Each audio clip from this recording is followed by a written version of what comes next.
The CBS Radio Mystery Theater presents...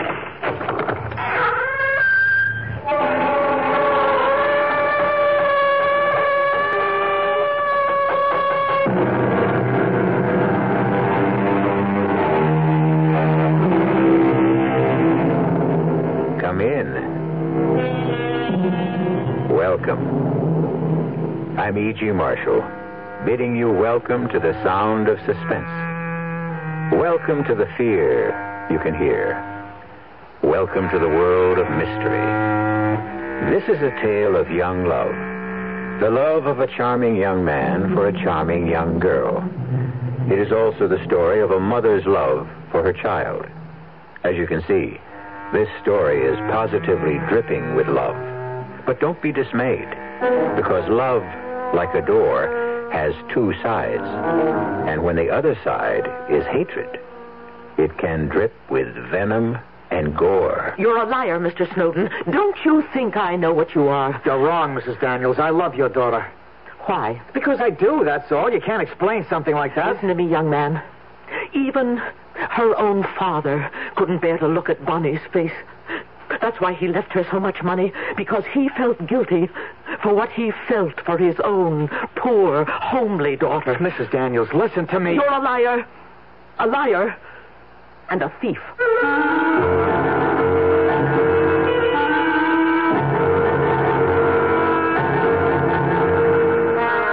Our mystery drama, The Locked Room, was written especially for the Mystery Theater by Henry Slessor and stars Jack Grimes and Corinne Orr. It is sponsored in part by new sugar-free Diet 7-Up and by the Kellogg Company, makers of Kellogg's Special K cereal. I'll be back shortly with Act 1. Oh, somebody's been drinking my sugar-free Diet 7-Up, and it's all gone. Oh, actually, I saved a little. Oh, a bear!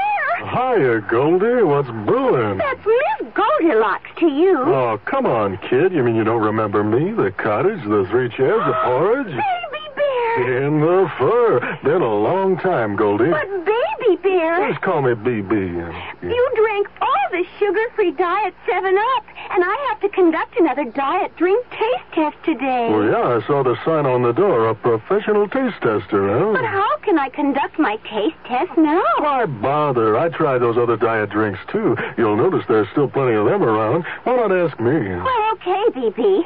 Tell me, why did you drink all the sugar-free Diet 7-Up? I like the taste. Light, fresh, natural. Sugar-free Diet 7-Up is definitely unbearably delicious. Mm-hmm. I don't know, but it's always something, isn't it? You just about get over paying for the holidays, and April 15th is staring you in the face again. Well, Don was griping about doing our taxes. What else is new? And I remembered hearing that CIT has an income tax service. So I said, look, honey, unless you enjoy torturing yourself, why don't you let CIT do our taxes? Well, I guess I caught him at a weak moment, because that's just what he did. You know, he came home all smiles, said they were fast, computerized, had a $5 minimum charge, and saved him a lot of time and aggravation. And if he needed extra cash, he could have applied for a unilone right there at CIT. Don said the CIT man was so nice, it was almost a pleasure doing the taxes. Almost. CIT makes money happen. We really do. And they make doing taxes almost a pleasure.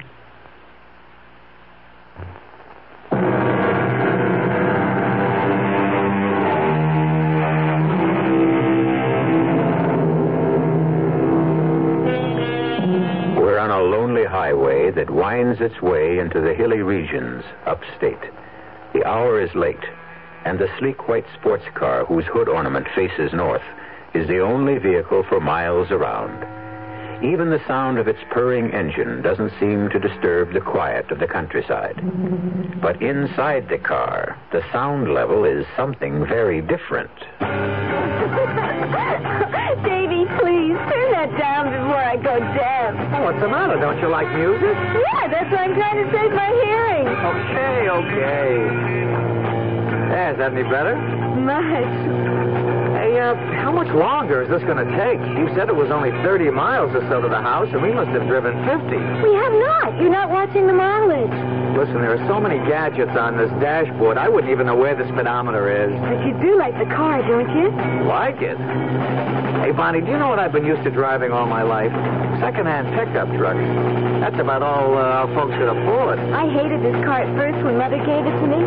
I mean, she must have thought it was what every young girl wanted on her 17th birthday. But the truth is, I was scared stiff of it. Well, why should you be? I don't know. Just was. It always felt like it was running away with me. Ah, but now you're running away with it and me. Oh, don't put it that way. I don't feel we're running away, baby. Oh, of course not, kid. That it was just a figure of speech. Davy, look! We're almost there. Oh, there's the old red barn I told you about. Hey, great. Do I make a right here? Yeah, a sharp right, and then straight up the hill until you come to the sign. Is it still there? When was the last time you were here, anyway? About 10 years? No kidding. Yeah, that's right. I was only 8 when we left. Oh. Davy, there it is. You can see the chimneys. Oh, wow. Yeah, how many chimneys does the house have? It seemed like hundreds. There was a fireplace in every room except the bathroom. Wait till you see it, Davy. Oh, just wait.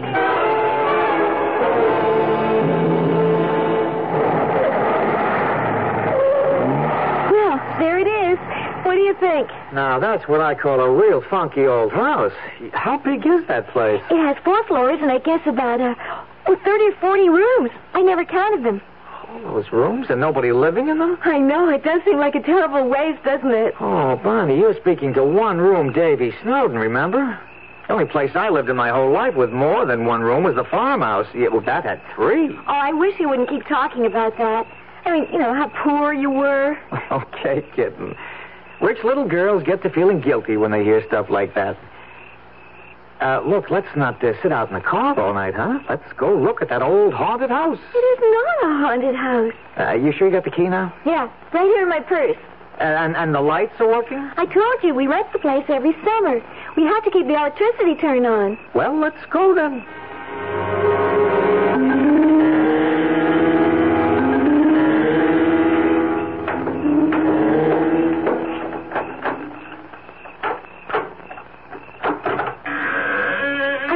There's a light switch right near the door.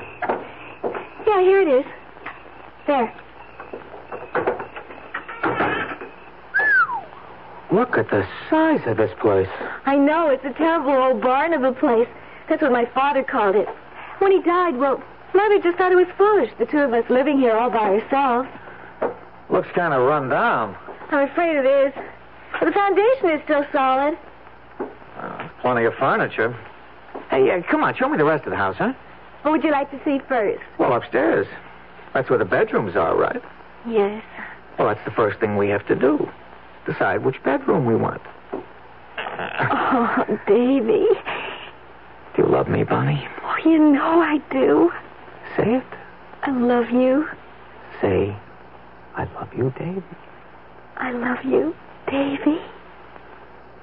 Well, in that case, let's pick out the bedroom. How many choices do we have? At least 10. Oh, it might take us all night. Come on.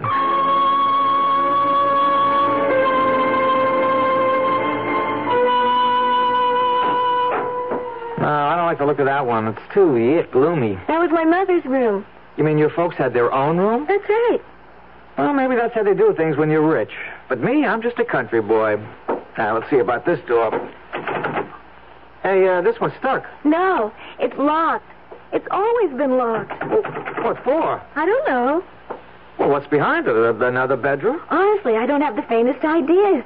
It's been locked ever since I can remember. Daddy once told me never to go near this room. I once remember my mother talking about it, sort of nervously. Oh, that sounds very mysterious. What do you say we break it in, huh? Oh, Davy, no, we can't do that. Well, gee, aren't you curious? Maybe it's full of hanging women, like in Bluebeard's castle. Or maybe that's where the family jewels are hidden. Oh, let's leave it alone, Davy.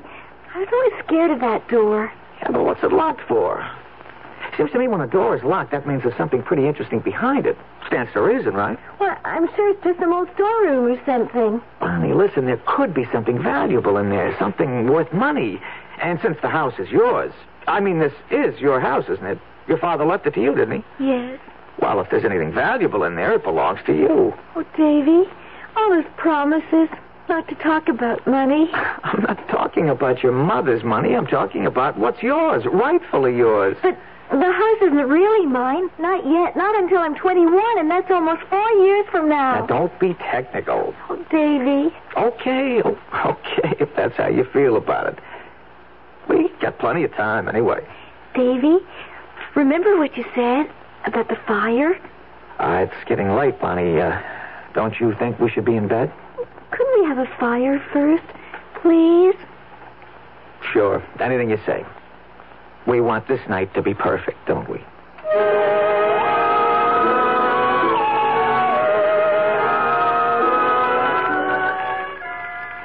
Yeah, I guess I am a little like that.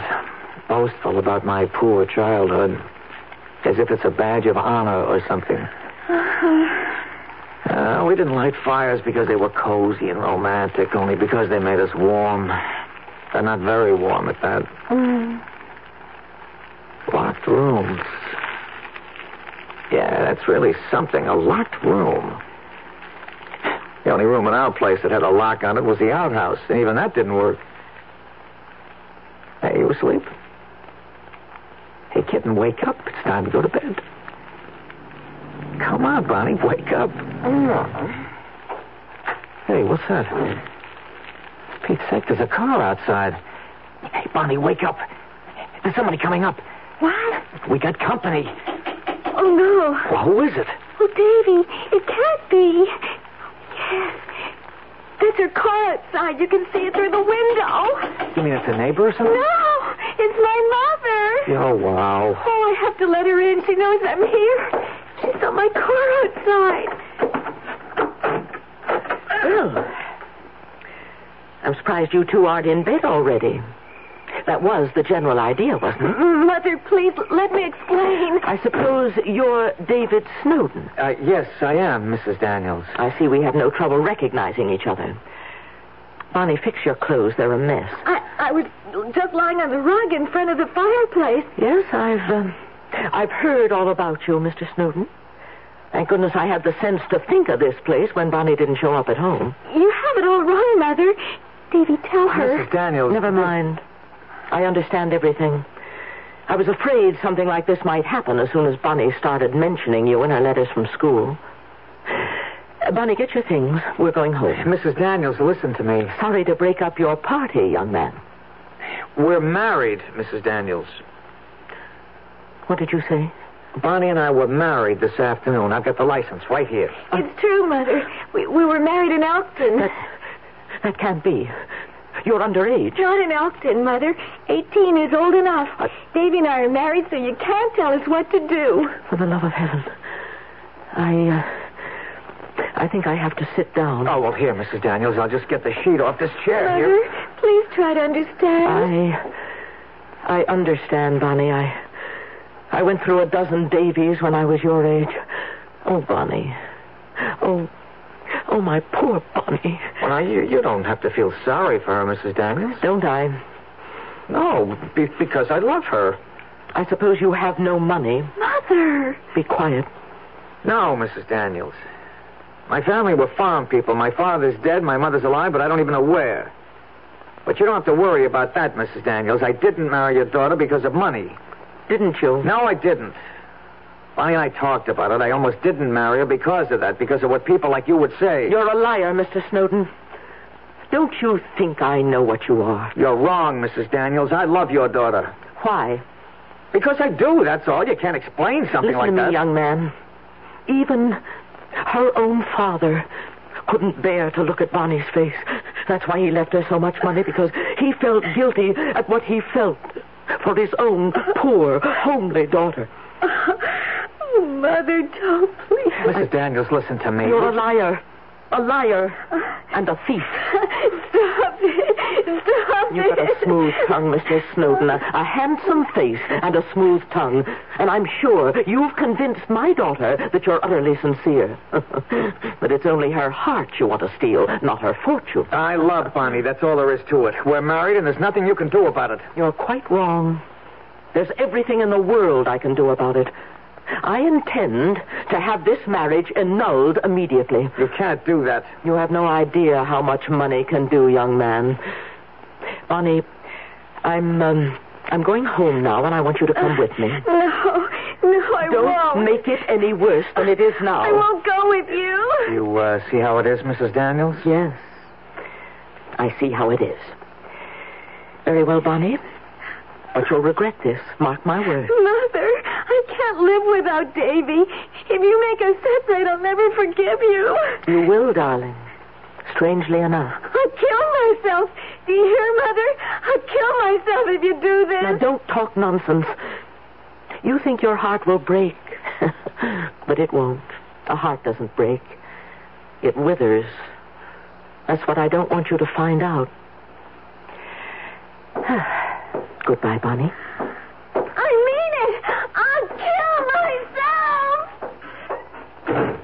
Oh, Davy.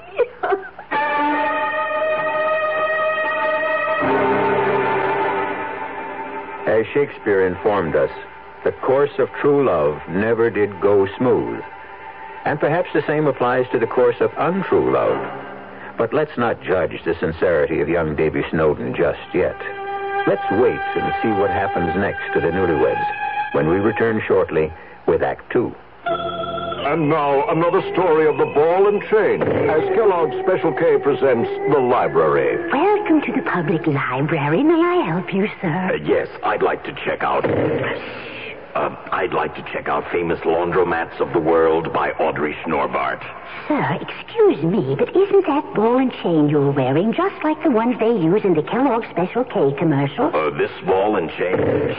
Yes, that one. How are you going to get rid of it? Well, lots of good exercises, and by eating smart at every meal, starting with the Special K breakfast. Don't you have to watch your calories? Yes, and the Special K breakfast is less than 240 calories. Less than 240 calories? Right. A 1-ounce bowl of high-protein Special K, 4 ounces of skim milk, tomato juice, and coffee. It's really tasty, and it's going to help me get rid of this ball and chain. I'd say it's long overdue, get it? Your happy ending could begin with the Special K breakfast from Kellogg's. You're probably well aware of the advantages of a well-tuned car in helping you obtain better gas mileage. A well-tuned car can run more efficiently, more economically. If all cars were properly tuned and operating efficiently, we could save millions of gallons of gas. To help you evaluate your car's efficiency, your participating GM dealer has 2 new energy checks available. One is an economy checkup that includes an engine diagnosis along with several other inspections to see if your car is up to specs. The other is an economy tune-up to help give you a smooth-running engine that performs efficiently. Making the most out of the gasoline around is one of our country's basic challenges. It's important to you and to us at General Motors. That's why we're inviting everyone to come in now for a GM energy check at a Chevrolet, Pontiac, Oldsmobile, Buick, or Cadillac dealer. Get together with him and get more of a run for your money.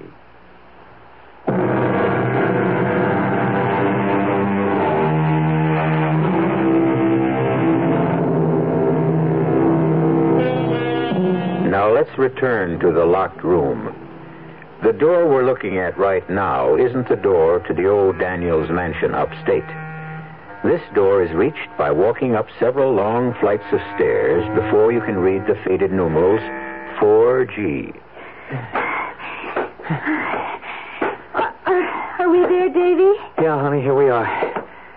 Hey, you're wounded pretty bad. No, I'm all right. I warned you that I'm not very strong. And I warned you that a 4th-floor walk-up is no fun. We don't have anywhere else to go, Davy. Yeah, I know that, all right. Well, brace yourself. Here's the Snowden residence. I suppose I should carry you over the threshold. Well, come on in. Don't just stare at it. It's, not at all bad, Davy. Really. No, you don't have to say that. Don't say anything except I love you. That's always nice to hear. You know that I love you, Davy. And close the door and show me. Oh, Davy. Davy, I'm so worried. Yeah, I knew that my room would affect you that way. I don't care about the room. Anywhere is all right if I'm with you. We'll get along. And then I'll have the money my father left me. Yeah, and 3 years, if you survive that long. I'm sure my mother will change her mind about us. I'm sure of it. As soon as she gets to know you. Oh, Bonnie, couldn't you tell? It was hate at first sight. She took one look at me, and it was hate kill. Davy, do you think she can really do what she said? Get our marriage annulled? I don't know. It was a legal marriage. I mean, you didn't need parental consent in that state. But she's so smart about such things. She's run my father's company since he died. She has all these lawyers on her payroll. Stop worrying about it, Bonnie. But what if she could do it? I couldn't stand that, Davy. Stop worrying, I said. You got one thing going for you, kitten, and that makes all the difference in the world. Your mother loves you. She wouldn't hurt you for anything. Davy, tell me the truth. Do you think I'm homely? I think you're beautiful. Oh, I know that isn't true, but I'm not really repulsive, am I? Are you kidding? Come here. Oh, Davy. It's true about my father. I know that. He was so disappointed that I wasn't pretty. He must have needed glasses. Who's that? Nobody even knows I'm here. Hello? Is this Mr. David Snowden? Yeah, that's right. Who's this? My name is Heightened, Mr. Snowden. I'm an attorney, Heightened and Doles. We're on Vanderbilt Street. Yeah, so? One of my clients is Mrs. Harriet Daniels. I'm sure the name is familiar to you. Yes, I've heard of her. I was wondering if we couldn't get together to discuss a certain matter regarding her daughter, Bonnie. You mean my wife, Bonnie? Who is it, Davy? Yes, that's right. I wonder if it would be convenient for you to come to my office sometime this afternoon. Yeah, well, I'm sorry, Mr. Hedinger, but Mrs. Snowden and myself are a little busy at the moment. Well, what about tomorrow, then? Would that be possible? Is it my mother's lawyer? Yeah, one of them anyway. I beg your pardon? All right, Mr. Hedinger. I'll come to your office tomorrow. Say about 10 o'clock? That would be just fine. The address is 50 Vanderbilt. We're on the 21st floor. I'll be there. Well, it looks like the fun is starting. Oh, Davy.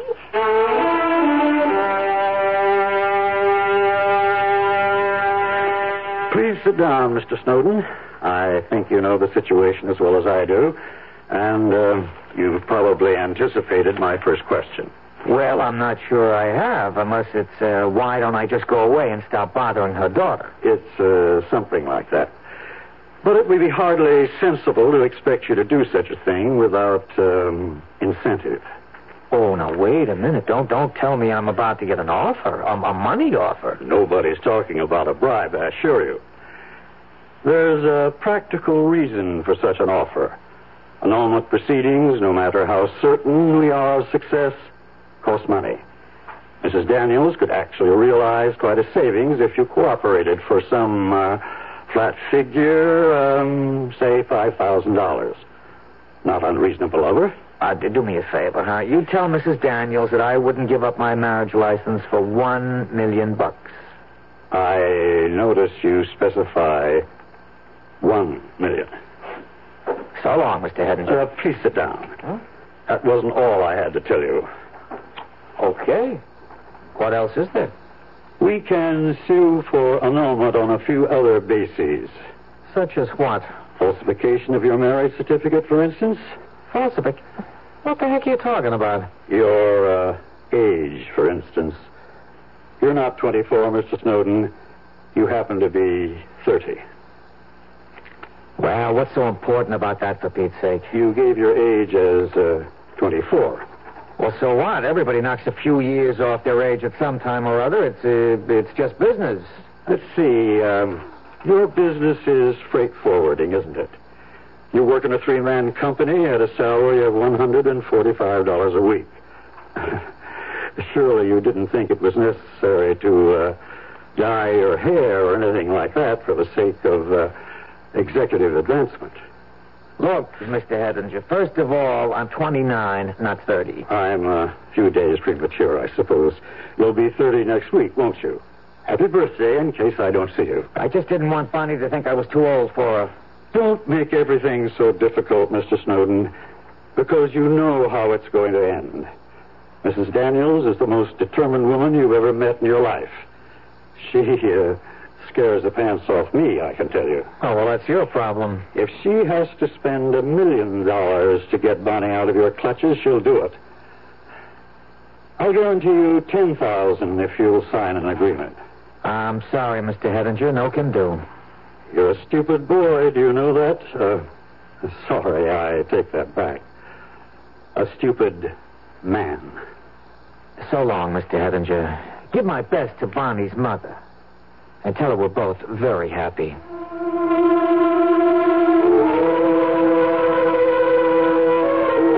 Davy, it's horrible. We don't have a chance. I know we don't. Well, it doesn't look good, that's for sure. You should have told me the truth. You should have told me you were really 27. But I don't know. I just didn't want you to think that I was still an undergraduate at that age. Oh, there's got to be some way out, Davy. There has to be. If you could just talk to her. She won't give me the chance. She's made up her mind that all I want is your lousy money. Well, what if there wasn't any money? What if I signed away the rights to the money my father left me? That would make her believe us, wouldn't it? Well, that's pretty drastic, kitten. I mean, that money is yours. When you come of age, you're entitled to it. But I don't care about money, Davy. Well, you don't now, maybe, but later, I couldn't have you making that kind of sacrifice for me. Bonnie, you probably hate me for it later. Oh, I could never hate you. I love you so much. I think I'll love you after I'm dead. Davy, what are you thinking? Nothing. Davy, you don't care about the money, do you? Please talk to me.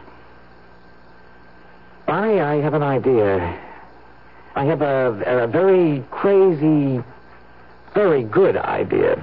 About what? Well, I wouldn't blame you for not going through with it. I'd understand. But what is it? You remember what you said, what you told what you told your mother up at the house about your killing yourself? Yeah, I remember. Well, she didn't believe you, of course. What if your mother really thought you were serious about killing yourself? Wouldn't that make her change her mind in a hurry? Well, yeah, I suppose it would, but we could never fool her about such a thing. No. If we were smart, we could. No, she's smarter than both of us put together. I know her, Davy. There's just no fooling her. Wait a minute. Wait. Don't throw it away so fast. Let's talk about it. Let's think for a minute. But it just wouldn't work. Yeah, but if you really did try, Bonnie, only you didn't try too hard, only enough to make it look good. Well, how can I do that? There's a couple of ways. Gas, for instance. We could fix up a phony gas suicide. Bonnie, don't look like that. I'm sorry. All right, forget it. Forget I ever said it. No, go on. It could be something like, sleeping pills. You've got sleeping pills, haven't you? Yeah, I have. What, you wouldn't have to take more than 2? I mean, maybe 3. Now, that won't hurt at all, and we'd make her think you took the whole bottle. Now, don't you see how easy that'd be? Yes, I suppose so. Oh, Davy, hold me, please. Oh, kitten, you could write your mother a letter. You could tell her what you were planning to do, but that I don't know about it, see? You could say you were going to swallow the whole bottle of pills. But you'll actually take just a few. Then when your mother shows up here... I'm so scared, Davy. I promise you nothing will happen except that your mother will know that you meant it, Bonnie. About loving me so much. You do love me, don't you? Yes, Davy. I do.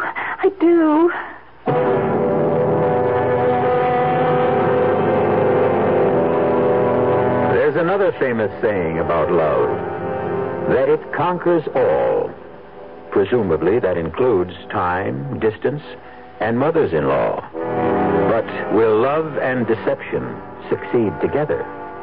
We'll find out shortly when I return with Act 3. Ever tall, frosty glass of amplitude? Well, if your beer is Budweiser, you've had it often. Amplitude is a fancy word for the entire taste phenomenon, the total experience of flavor. Next time you take a healthy swallow of Bud, watch what happens. Think about the sensations you're experiencing. Notice how the flavor of Bud comes on nice and easy. Not too strong, not too quick, just right. Notice the clean, crisp togetherness of Bud's taste. Everything in perfect balance, with no single element jumping out at you. And there'll be no aftertaste either, no hanging on. And you'll be refreshed and ready for another glassful. Actually, Bud drinkers have been experiencing amplitude for years, but they never phrase it that way. They just say Budweiser, and that says it all. Anheuser-Busch, St. Louis. It's so good to see the green grass grow again. After years of being careless, now the folks seem to know it's time to pitch in. Time to pitch in. We can breathe a fresher air. There's more beauty everywhere. 'Cause more people seem to care. They're all pitching in. We've got to pitch in to clean up America. We've got to pitch in to clean up America. And if everybody keeps pitching in, we can call on America. America the beautiful once again. Oh, yeah. How can you pitch in? Write United States Brewers Association, P.O. Box 2570, Washington, D.C.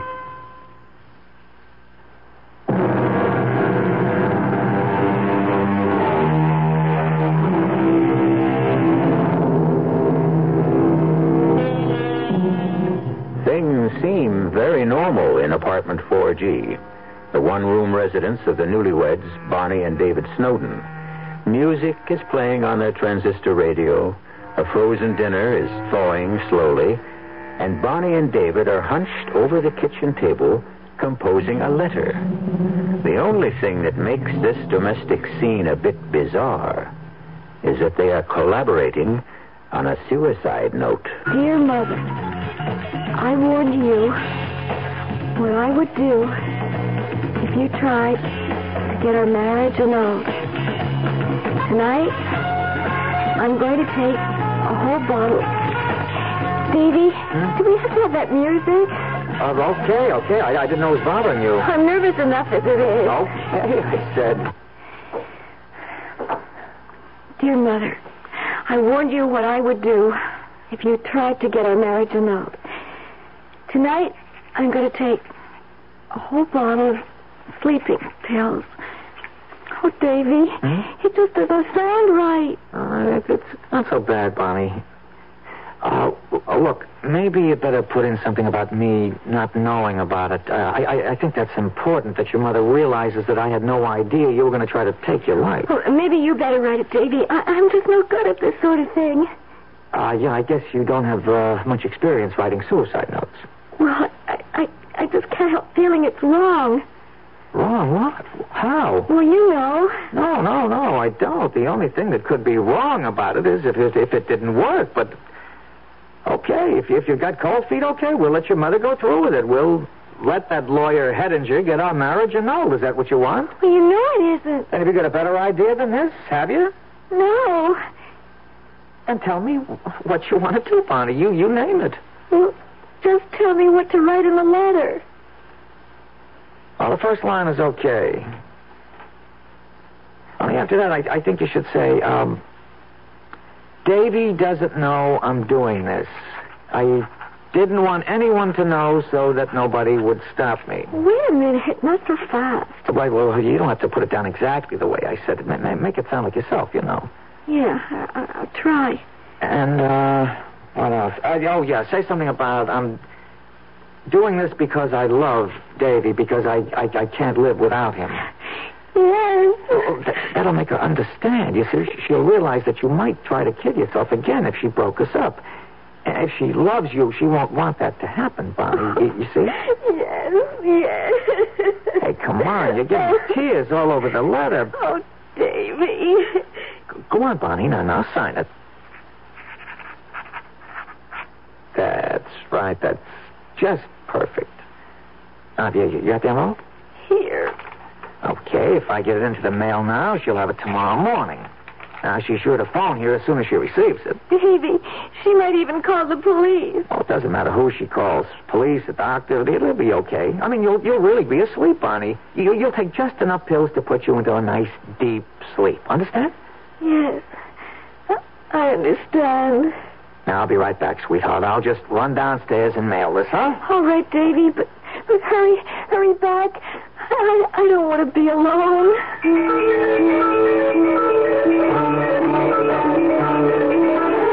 What time is it, Davy? 9:15. Do you think Mother got the letter this morning? Well, you never know with the post office these days. But it could happen. Even if the letter gets there, she might not be home. She might have left the house early. Doesn't matter, Bonnie. Sooner or later, she'll see it. Well, I just don't think it's going to work, Davy. There. That must be her. Do you think it is, really? Well, there's no doubt about it. I don't know anybody who'd call me this early in the morning. Well, how about the people at your office? No. I'm away on a 2-week honeymoon, remember? They don't even know I'm in town. Well, Davy, shouldn't you answer it? No, kitten, no. Don't you understand? She's got to get worried enough to do something. And you've got something to do, too. You mean take those pills? That's right, Bonnie. Hey, you see? She stopped calling. She's probably on her way over here right now. Get the pills, Bonnie. Yes, I have them right here. There are only 3 of them. Okay, yeah, get you a glass of water. All right. Davy, you're sure it'll be all right? I'm sure, Bonnie. It takes like a dozen of these things to hurt you. You just take a couple. Yeah, no, you better make it all 3, just to make sure you're fast asleep when your mother gets here. She's only about half an hour away. Well, that's time enough if you take them now. Yeah, all right. You can trust me, Bonnie. You know that. I won't let anything happen to you. Yeah, I know that. I know that, Davy. Okay, now, come on, take the pills, sweetheart. Yes. There. That wasn't so hard, was it? No. Now, all you have to do is go back to bed. Go to bed and sleep. That won't be so hard either. Even without the pills. I slept so badly last night. Yeah, I know. Davy? Yes, kitten? Please kiss me. Kiss me. Good night.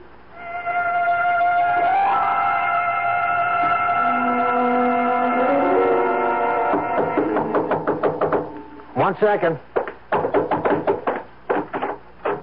Oh, Mrs. Daniels. Where is she? Where's Bonnie? Well, not to take it easy. She's sleeping. Is she all right?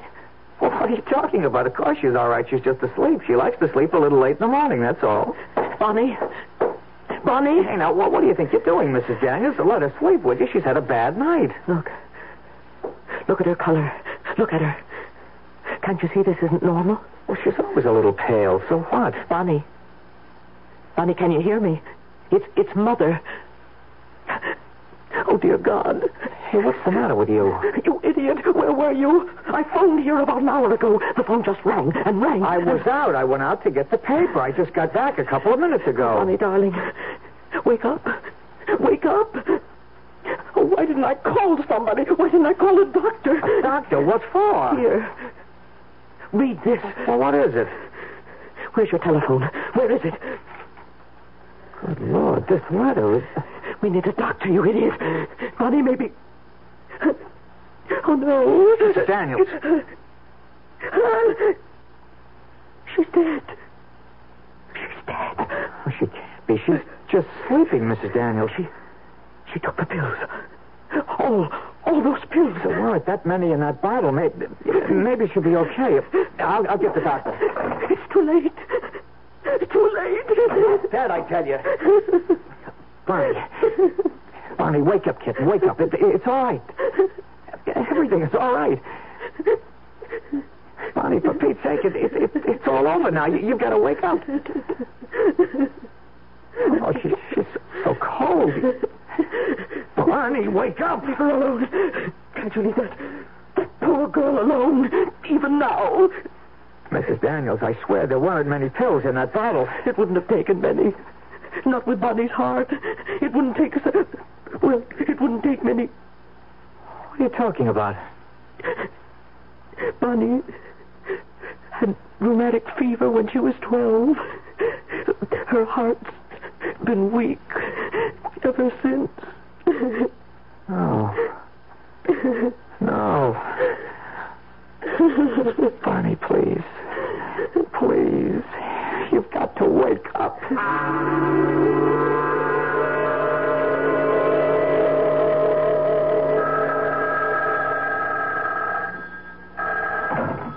Hello. Mr. Snowden? Yes. Walter Hedinger. You, remember me, I trust. Yes, I remember you. Sorry to disturb you. I realize that you're still in, mourning, of course. What do you want? I was wondering if you might be able to attend a meeting at our offices at, 10:30 tomorrow. A meeting? What for? It concerns your wife's estate.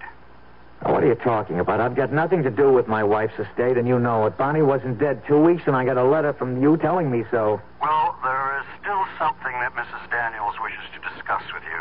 Something, beyond the, shall I say, legality of the situation. Look, if Mrs. Daniels thinks she can make some kind of trouble for me... No. It's nothing of the kind. Don't try to kid me. She still blames me for Bonnie's death. She'd do anything she could to hurt me. I assure you, Mr. Snowden, it's to your advantage to attend the meeting tomorrow. My advantage? That's correct. Because I can promise you one thing. Mrs. Daniels wants to do the right thing.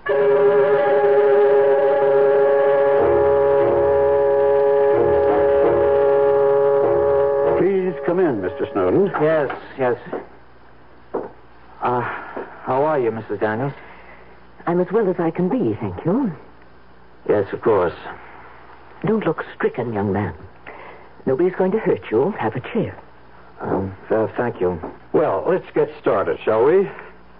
Mrs. Daniels, as you know, we've already informed Mr. Snowden that he has no legal claims on your daughter's estate. Yeah, I know all about that. Did you explain why?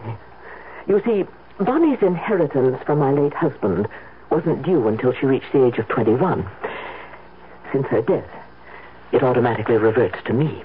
I didn't expect anything, Mrs. Daniels. Very kind of you, I'm sure. However, Mr. Snowden, the fact that you did marry Bonnie imposes a certain kind of obligation on me. Some kind of gesture regarding your welfare. I don't understand. Mr. Snowden, you seemed most impressed by that old house we own upstate. You recall the one I mean? Yes, of course. It was once valued at a great deal of money. And it's yours. What was that? I'm deeding you the property. It would have been Bonnie's in a few more years. I have no further use for it. You may have complete possession of the land, the house, and everything in it. Everything? You really mean everything? Of course. Mr. Hedinger will see to the formalities. Now, if you'll excuse me, I have to go. Well, gee, Mrs. Daniels, Please don't thank me. I can stand anything from you now except gratitude. Good day. Well, let's take care of the details. Mr. Hedinger, could I ask just one question? Yes?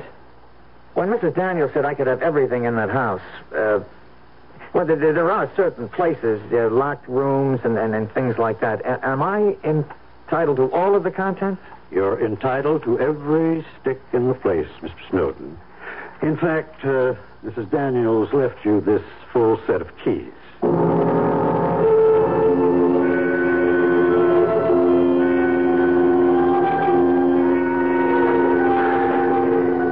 Oh, look at it. Look at it. It's all mine. The whole house. Mine. God knows how much it's worth.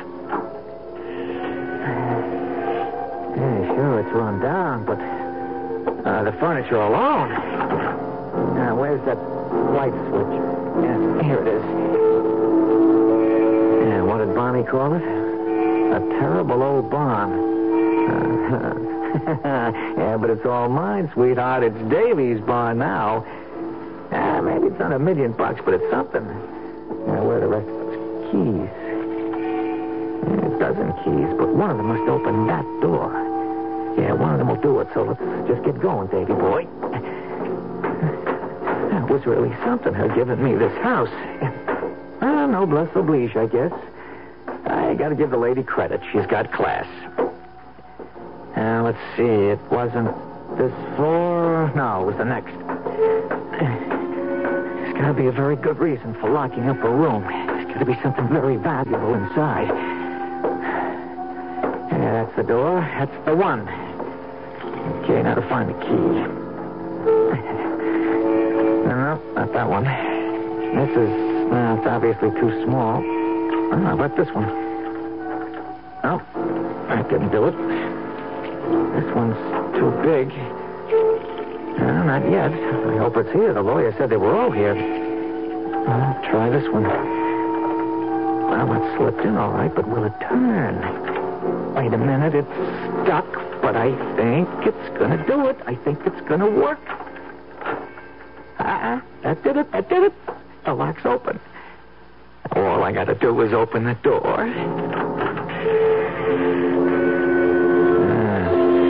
Pretty dark in there. Shades are down. What? I see a lamp over there.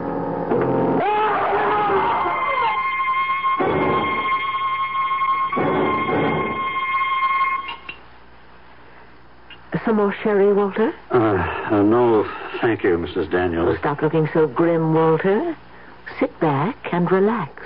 Mrs. Daniels, I can't help but worry about what happened. Worry? About that scoundrel? You know what I mean. When that police lieutenant questioned me about Snowden's death, well, I didn't actually lie to him, but I didn't tell him the whole truth either. You were completely honest, Walter. I'm sure you were. No, I wasn't. You see, I'm absolutely sure you knew what you were doing when you deeded that house to him. Of course I knew what I was doing.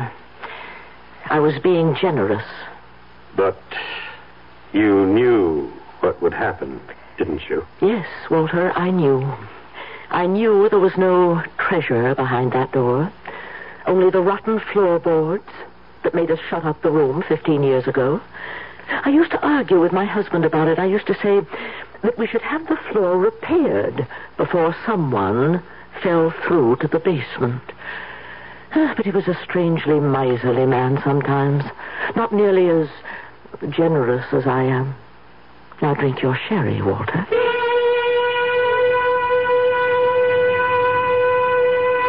Well, what can you say about an 18-year-old girl who dies?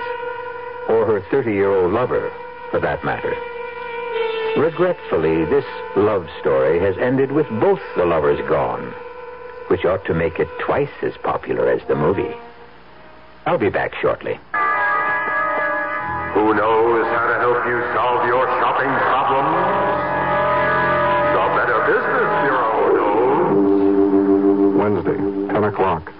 I'm back at the office working on the case when my secretary brings me the mail. Thanks, kid. The usual stuff. Then I see it. It's addressed to me, resident. Inside, a fake rabbit's foot. The pitch, a $2 donation or send back the rabbit's foot. My problem, what to do about it. I'll help you with good advice from the Better Business Bureau. Oh, yeah? Spill it. If you receive unordered merchandise in the mail, you are under no obligation to return it or pay for it. Thanks, pal. You're okay. Just another consumer tip from your Better Business Bureau.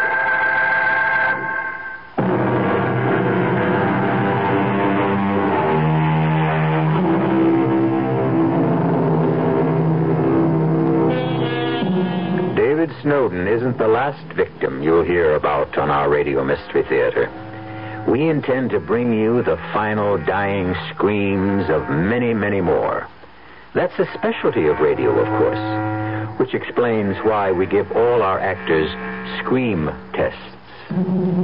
Our cast included Carmen Matthews, Corinne Orr, Jack Grimes, and Sidney Smith. The entire production was under the direction of Hyman Brown.